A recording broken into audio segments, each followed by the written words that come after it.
Hey, Mark Meldrum, Northern Ohio Chevelle Club, and yeah, we're out here at PC Automotive, and we just picked up the engine block from Mike.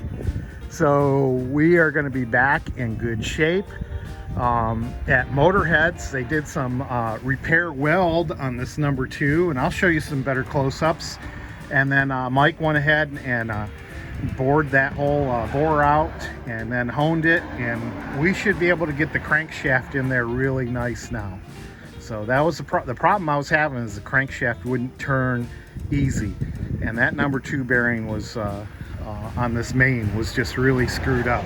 So we had to add weld material, and then we had to of course line board again and then rehone it, and we're in good shape. So got some ARP bolts on there and nuts, so I can take things apart and put it back together several times with the test fits and not worry about bolts stretching. So here we go. Let's get back to the shop. We'll give this block a nice bath, and then we'll be in good shape.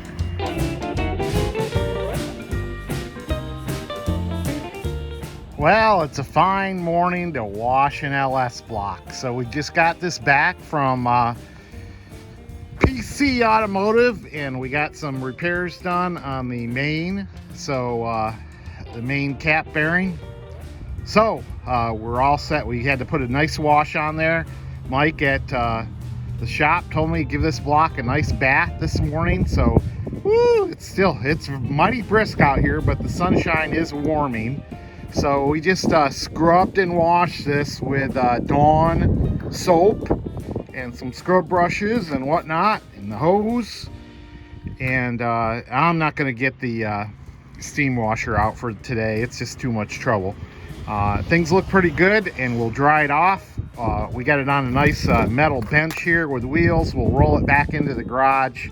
We'll get it dried off, and then we'll spray it down with some nice WD-40, and make sure we get the cylinder walls coated with some oil too, so we don't get any flash rusting there. So all right, so there you go. We dried off the block, and made sure everything, all the passages were really nice and flushed out.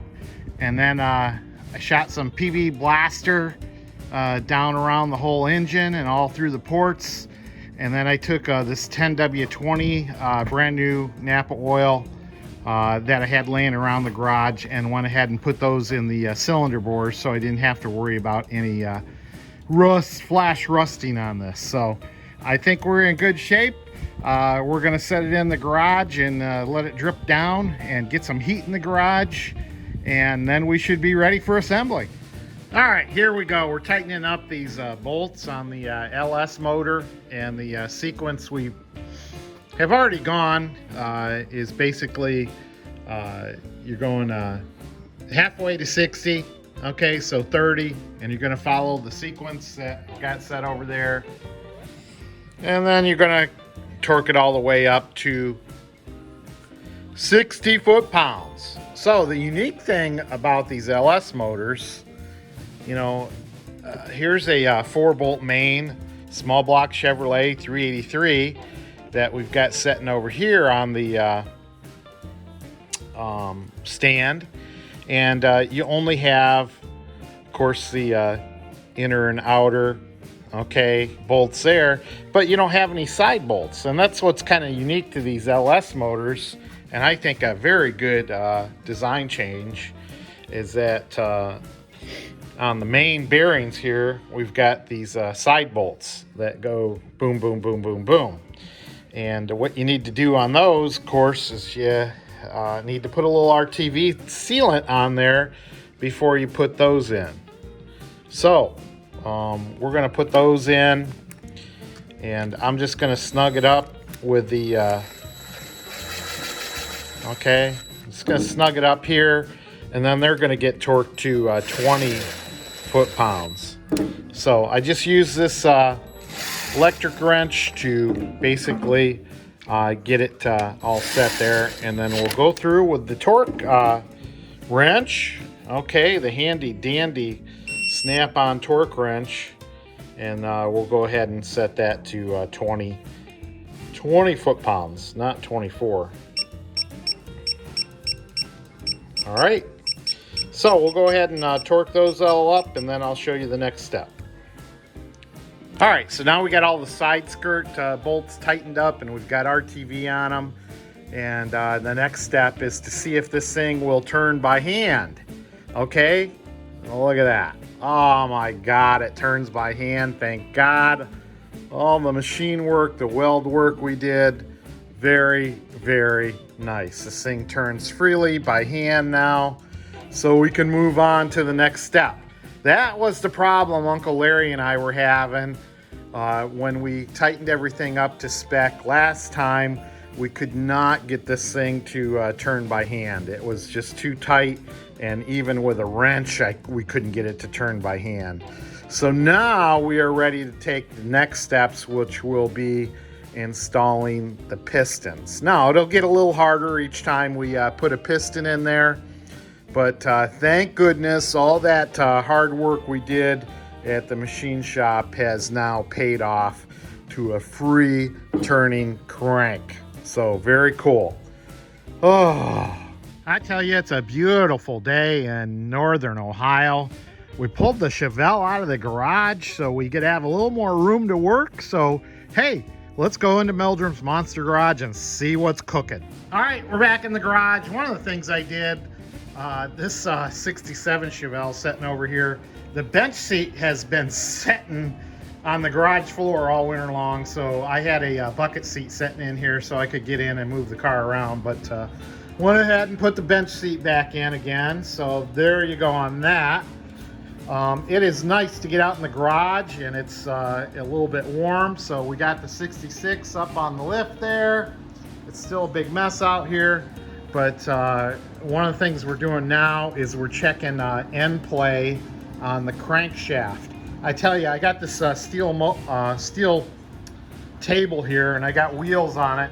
Oh, it makes it so much easier. It is very nice to work on this instead of the engine stand for right now.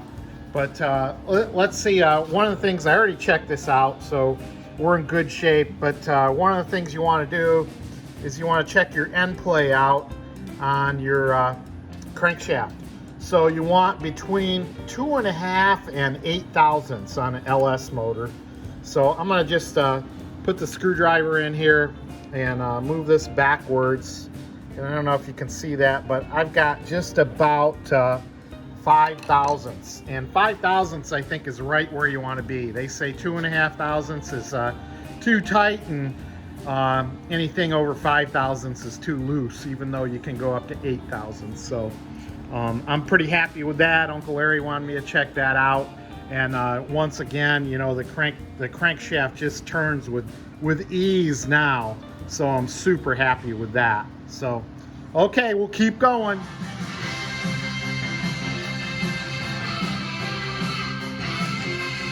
Alexa, volume 5. All right, we're playing a little Michael Stanley Band tribute out here.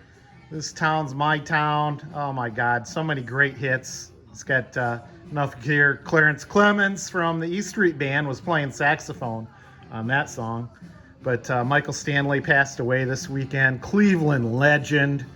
Oh my gosh, listen to him on WNCX as a broadcaster, and then as his band, Michael Stanley Band, the Resonators. He's a good guy. Passed away of lung cancer this weekend. But anyway, let's get back to this LS motor. We're building it. So, hey, I went ahead and put the camshaft in without you guys. Just like any other camshaft, be careful as you push the camshaft in. Have lots of lubrication on there, assembly lube, and be careful not to nick any of the bearings when you put it in. The LS motor's got a unique little cover here, and we've got that all torqued down. Other thing I wanted to show you was this little plug here. The oil galley runs across this casting through the motor here, supplies oil to the rest of the motor. This is the plug that goes here. Of course, Mike at PC Automotive took that out for me so I could really clean that out. So he gave me a new one to put in there. And then in the back half of the motor, of course, you got the oil filter there, and it goes through these two holes right here. So oil comes in and goes out right there. And then to separate it out, you got this little device called the dog bone, okay? Now, the factory puts a plastic one in there, and the tolerances are kind of so-so on it. The nice thing about this little aluminum one that a lot of the LS guys are using now is it's a smaller diameter there. So it allows a little more oil flow to get through the oil filter. And the machining on here is a little tighter tolerances, so we don't get as much leakage through there. A lot of people have trouble putting this in. I've watched a few YouTube videos, but I tell you, I must have bought one of the good ones, and I got a good block because, you know, it just, I mean, pops right in there. I put a little screw on there to make it easy. And then, of course, we're gonna have a cover that goes over there and holds that in. So as you can see, I've got the Texas Speed camshaft on there. Here's the back end of it, Texas Speed. Gonna add about 70 more horsepower to this LS motor. So we should be getting close to 500 horsepower for this 6.2 all aluminum motor. So should be cool. I've got a few more things to work on this afternoon, but I thought I'd just check in with you on my 1966 LS project, rebuilding it because I had an oil pump failure. Okay, see ya. Hey, I keep forgetting to do this. One big, huge shout out to Cometic Gaskets right here in Ohio. I tell you, they decided to sponsor Meldrum's Monster Garage on this beautiful L99 motor rebuild, and I tell you, they came through. They sent me all the gaskets I need to put this motor together. This is a Street Pro system, and I tell you, I got everything I need. All the gaskets, head gaskets, front engine gaskets. The head gaskets match up perfectly with the ones that came off the motor, and I am just so excited to bring them on as a sponsor of Meldrum's Monster Garage. So big shout out to you guys at Cometic Gaskets, and I'm gonna hang it up this afternoon. Sorry I went a little long today, but we're gonna go see baby Mac. He's starting to crawl and stand up and do all sorts of stuff, so we got to go get that little mechanic in training and see what that monkey's doing today. See ya.